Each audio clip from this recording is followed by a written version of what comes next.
Hi everyone, welcome back to another episode of How Logical. In today's video, I'm going to show you how to log into Binance. Keep watching the video till the end and don't forget to subscribe to our channel by hitting the subscribe button and press the bell icon so that you'll never miss another update from us. In order to log into Binance, go and click open your web browser, or you can do it on your mobile application version as well. After you click open your web browser, go and type in binance.com and press the enter.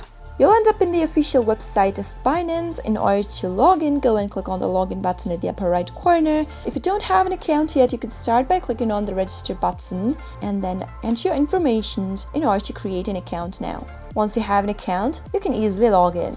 After you click on the login button at the top right, you'll be able to see two tabs available in the pop-up.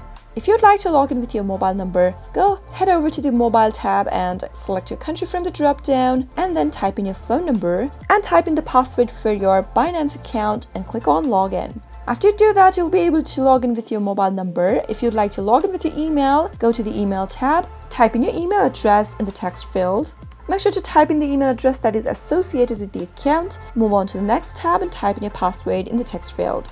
Once you do that, you can double check your password by clicking on this eye icon in the right corner, reveal your password, double check, and then finally click on login after it is correct.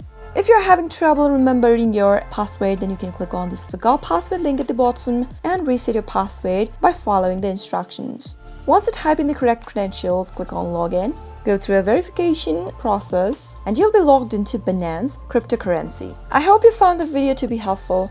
If you did, go ahead and give us a thumbs up. Feel free to comment down below in the comment box if you have a question or a feedback for us. I'll soon be back with more tutorial episodes. Goodbye till then.